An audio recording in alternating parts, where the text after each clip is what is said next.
जी बच्चों, पिछले video lecture ਦੇ ਵਿੱਚ ਅਸੀਂ ਇੱਕ ਬਹੁਤ ਇੰਪੋਰਟੈਂਟ ਡੈਰੀਵੇਸ਼ਨ ਕੀਤੀ ਸੀ, that is lens makeup formula. ਮੈਂ ਤੁਹਾਨੂੰ ਕਿਹਾ ਸੀ ਕਿ ਬੋਰਡ ਦੇ ਐਗਜ਼ਾਮ ਦੇ ਵਿੱਚ ਕੁਐਸਚਨ ਉਹਦੇ 'ਚੋਂ ਆਉਣਾ ਹੀ ਆਉਣਾ। ਠੀਕ ਹੈ, ਉਸ ਨੂੰ ਉਮੀਦ ਹੈ ਕਿ ਤੁਸੀਂ 2-3 ਵਾਰ ਉਸ ਨੂੰ ਲਿਖ ਕੇ ਦੇਖ ਲਿਆ ਹੋਵੇਗਾ। ਲੇਕਿਨ ਜਿਹੜੀ ਅੱਜ ਮੈਂ ਕਰਵਾਉਣ ਜਾ ਰਿਹਾ ਟੌਪਿਕ, ਇਹ ਵੀ ਬਹੁਤ ਇੰਪੋਰਟੈਂਟ ਹੈ।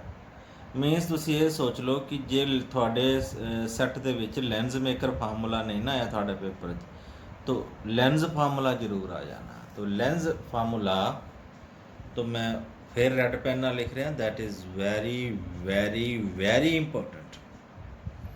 ठीक है, तो बहुत सौखी डेरीवेशन है, तो तुसी 10th ਦੇ ਵਿੱਚ ਵੀ ਕੀਤੀ ਹੋਈ ਹੈ ਲੈਂਸ ਫਾਰਮੂਲਾ। ठीक है, तो दो तरह के लेंस ਆਪਾਂ ਪੜ੍ਹੇ ਆ, ਕਨਵੈਕਸ ਲੈਂਸ ਐਂਡ ਕੌਨਕੇਵ ਲੈਂਸ। दोनों की डेरीवेशन की जा सकती है, डजंट मैटर। ठीक है, तो ज़्यादातर कन्वैक्स लेंस के ही पूछते हैं, तो चलो आप देखते हैं, दोनों ही कर लेने। तो कन्वैक्स लेंस के ਵਿੱਚ दो केस बनते हैं, एक रीयल इमेज केस तो एक वर्चुअल इमेज केस। सब तो पहला रीयल इमेज केस आ थोड़े सामने मैं रे डायग्राम बनाई है। मैं थोड़ा फिर कहना कि जो 3 मार्क्स का क्वेश्चन आया, 1 नंबर की रे डायग्राम है, जिमें मैं बनाई है बड़ी साफ सुथरी स्केल यूज़ करके।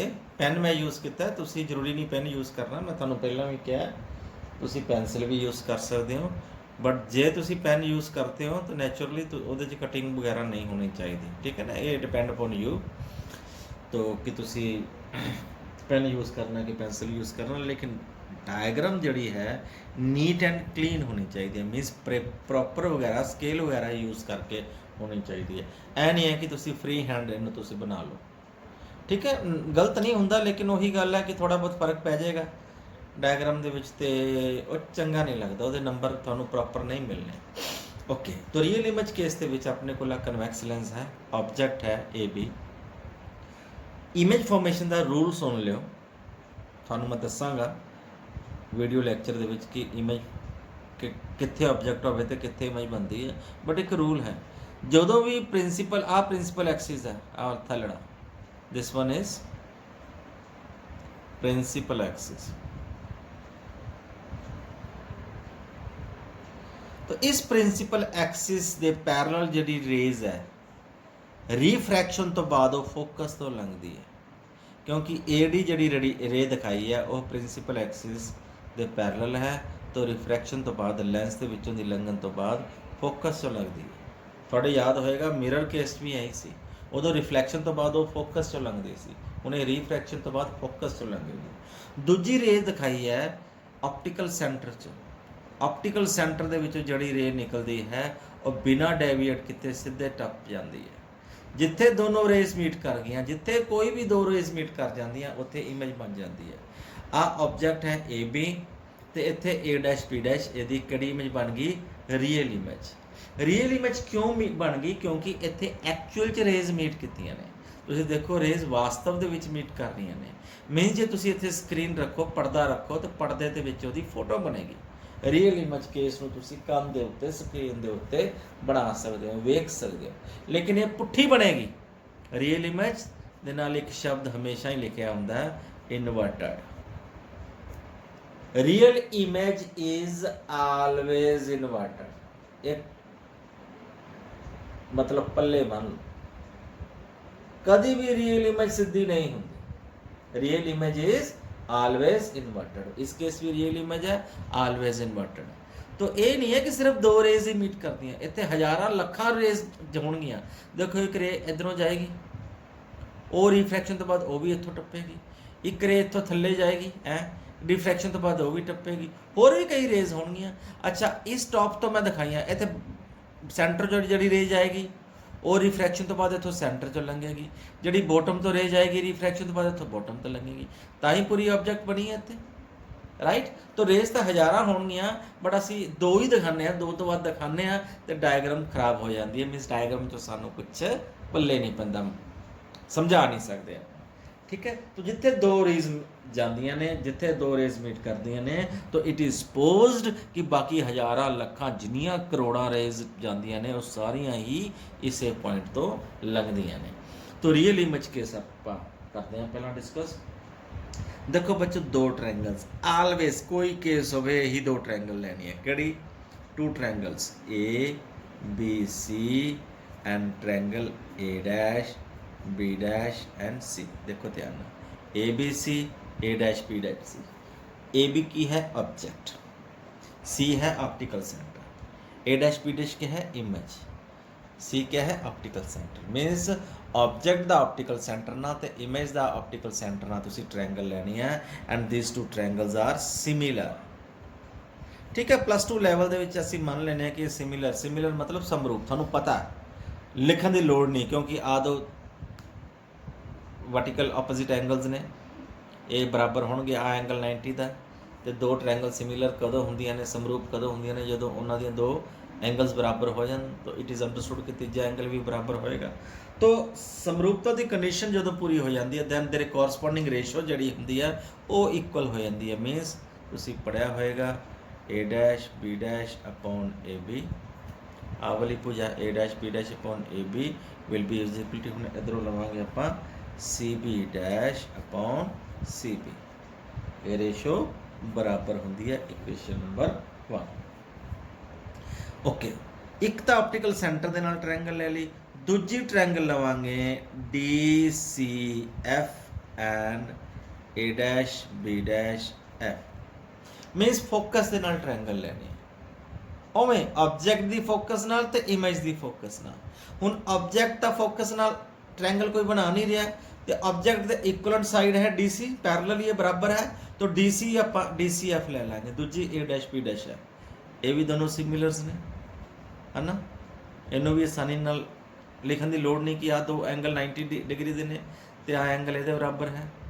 दैन इत्थे भी कॉरसपोंडिंग रेशो ले लाँगे उवें, A dash B dash upon C D is equal to F B dash upon C F, A dash B dash upon C D is equal to F B dash upon C F, equation number. चलो पहला तो अपन पता we know C D is equal to A B, we know C D is equal to A B, तो इत्थे आप लिख सकते हैं सी डी थां ते ए बी, तो A dash B dash upon A B is equal to F B dash upon C F, equation number 2। फिर लिखांगे फ्रॉम इक्वेशन 1 एंड 2, इन्होंने दोनों इक्वेशन बच्चों देखो जे लैफ्ट हैंड साइड बराबर ने तो राइट हैंड साइड भी बराबर होंगे ना, दैन वी कैन राइट क्या C B upon C B dash upon C B is equal to F B dash upon C. तो बच्चों साइन कन्वेंशन की कहता है कि distances are always measured from optical centre, centre means C, आ भी C तो मेजर किया, आ भी सी तो मेजर किया, आ भी सी तो मेजर किया, लेकिन एफ बी डैश सी तो मेजर नहीं किया गया। तो एफ बी डैश नूं आपां लिख सकते हाँ एफ बी डैश नूं सी बी डैश माइनस सी है लिखा जा सकता, आ वैल्यू इत्थे पुट कर देंगे। तो की बन गई equation C B dash upon C B is equal to C B dash minus C F upon C F. हाँ जी, हुण according to new sign convention, Cartesian sign convention बच्चों आ है ऑब्जेक्ट डिस्टेंस यू, सी तो B u, C B dash नूं आपां की लिखते होंगे इमेज डिस्टेंस, तो सी एफ नूं की लिखांगे एफ फोकल लेंथ, सॉरी इतों तक F. Now we know C B which is C तो B opposite to the incident ray, ए तो माइनस यू, ए थानू मैं दसिया ऑब्जेक्ट डिस्टेंस कोई केस होवे इज ऑलवेज यू दे अगे माइनस तो लिखना ही लिखना है। C B dash image distance, ये डिपेंड करता है इमेज किधर बनती है, जे लेंस के पुट्ठे पासे इमेज बनती है उल्टे पासे C B dash along the incident ray हो जाएगा, तो इस केस च पॉजिटिव हो जाएगा, लेकिन जो इमेज इधरले पासे बनेगी तो C B dash opposite to the incident ray हो जाएगा तो इमेज नेगेटिव लिख देंगे।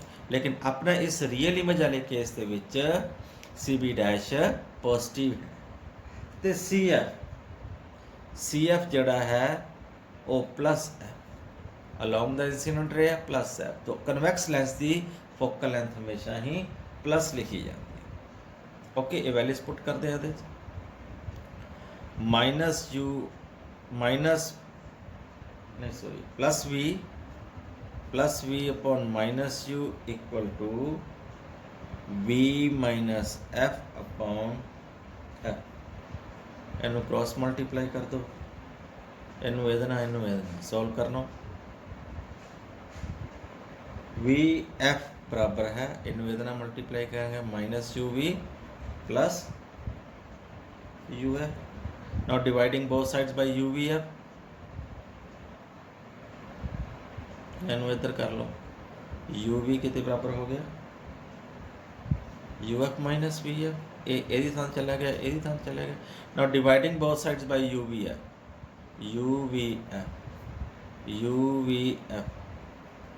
एंड यू वी एफ इतों कटिया गया वी एफ इतों कटिया गया यू एफ इतों कटिया गया you we.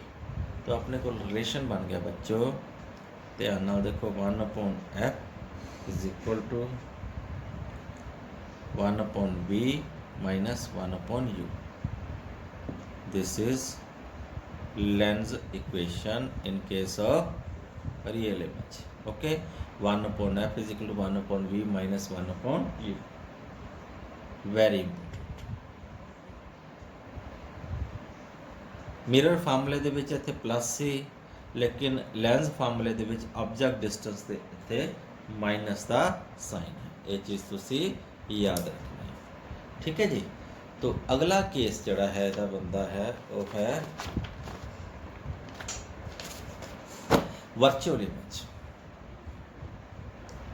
Virtual image case के डायग्राम थानू दिखा रखी है जदों ऑब्जेक्ट काफ़ी अगे आ जाता है मतलब इत्थे फोकस हुंदा फोकस तो भी अगे आ जाता जदों प्रिंसीपल एक्सिस ते पैरल रेज होंदी है रिफ्रैक्शन तो बाद फोकस तो लंघेगी इधरले पासे फोकस तो लंघेगी एक ऑप्टिकल सेंटर तो लंघेगी इधरों देखा they will never meet each other ए फैल रही होंगे इन्होंने एक्सट्रापोलेट करांगे थोड़ा इतने प्रॉब्लम आ गई इन्हों खिंच के दिखावांगे इतने ए डैश बी डैश क्या बन गया वर्चुअल इमेज। तो बच्चों वर्चुअल इमेज हमेशा ही की होंदी है इरैक्ट होंदी है थोड़े सामने सीधी बनी है तो इतने वड्डी साइज़ की भी बनी है। ओके वर्चुअल इमेज इरैक्ट बनी है तो इतने भी वही साइज डायग्राम डेरिवेशन तो वही है दो ट्रायंगल्स लवांगे triangles A B C and triangles A dash B dash C. आ देखो A B C A dash B dash similar है। फिर ट्रायंगल लवांगे क्या ए बी एफ। आ देखो ए बी तो एफ है नहीं मतलब D C F D C F and A dash B dash F आ वड्डी ट्रायंगल ये भी सिमिलर है। रेशो ले लो प्रूव कर लो फार्मूला बच्चों सेम आ जाएगा 1 upon F is equal to 1 upon B minus 1 upon result same आना same derivation same triangles same करके देखो इसनों रिजल्ट सेम ही आना ठीक है ना। ये रिजल्ट दे विच कोई चेंज नहीं होना। हाँ तीजा केस ये तो हो गया अपने को कन्वैक्स मिरर वाला। फिर सैकेंड केस सीगा केड़ा कनकेव लेंस वाला। ना कनकेव लेंस दे विच मैं डायग्राम नहीं बना पाया बना देना फटाफट की दिक्कत है। हाँ जी इदां दा कनकेव लेंस है अपने को ऑब्जेक्ट है ए बी इत्थे फोकस होएगा समवेयर है रिफ्रैक्शन तो बाद ये डाइवर्जिंग लेंस है इन्हें खिंडाना मतलब ये इस तरह खिंडाएगा कि rays seems to be coming from focus. दूजा ऑप्टिकल सेंटर तो रे कटांगे ये कितने नहीं बिना डेविएट कितने सीधा लंघ जाएगी। आ दो रेज इधरों मीट तो नहीं कीतियां लेकिन लगेगा कि आ दो रेज इत्थों मीट करदियां हुई आ रही हैं तो एक ही बन गया virtual image case. Virtual image देखो वर्चुअल इमेज है तो नाल की है इरैक्ट भी है, सिद्धी है। इन्हां दोनों 'ਚ फर्क की है? कनकेव लेंस वर्चुअल इमेज दे विच जिहड़ी इमेज बनी है वो मैगनीफाइड है, वड्डे साइज़ दी है, इत्थे छोटे साइज़ दी है। फर्क ये है, लेकिन दोनों केस वर्चुअल इमेज बनी इत्थे छोटे साइज़ दी बनी है। तो कनकेव लेंस हमेशा ही, क्योंकि डाइवर्जिंग लेंस होने करके ये हमेशा ही वर्चुअल इमेज ही बनाता है। ठीक है, इत्थे सी हुण इत्थे दो ट्रायंगल्स कड़ियां कड़ियां लावांगे बच्चों। ट्रायंगल्स वही आ, अखां बंद करके A B C and A dash B dash C, A B C A dash B dash C. उवें रेशो ले लोगे A dash B dash upon A B is equal to C B dash upon C B. Same derivation कोई change नहीं है। हाँ दूजी लोगे आ है डी सी, ट्रायंगल लोगे D C F and A dash B dash F. आ देखो A dash B dash F and D C है, क्योंकि ए बी तो एफ नाल ट्रायंगल नहीं ना बनाता। तो ए बी दी इमेज है डी सी, मतलब सेम साइज़ दी डी सी है, तो डी सी एफ के नाल ट्रायंगल बनाता। फिर ले लांगे हुई A dash B dash upon D C D is equal to C F upon C B dash. तो ratio sorry means A dash B dash upon C D बराबर है F B dash upon C F. तो ratio ले लोगे, same solve करोगे तो derivation करोगे तो 1 upon F is equal to 1 upon v minus 1 upon u. Same result ते तुसी पहुंचो डिट्टो। तो फार्मूला को लेंस कोई होवे, convex lens concave lens, lens formula वही है। डेरिवेशन करके देखो, मैं नहीं करवाइया, पूछ सकते हैं लेकिन चांसेस घट है। कोई चेंजेस नहीं डेरिवेशन ते। जिहड़ी डेरिवेशन मैं थानू कन्वैक्स लेंस की रियल इमेज की कराई है वही डेरिवेशन है। इत्ते लास्ट के विच डायग्राम से चेंज है, तो लास्ट के विच जो साइन कन्वेंशन वैल्यू पुट करते हैं यू तो वी तो एफ की, वो उसे अकॉर्डिंगली पुट होगी तो फाइनल रिजल्ट साढ़े कोल सेम ही आना। ठीक है बच्चों, बहुत इंपॉर्टेंट टॉपिक सी। उम्मीद है थानू समझ आ गया होएगा। इन्ना बहुत है अज वास्ते। Thank you, have a nice day.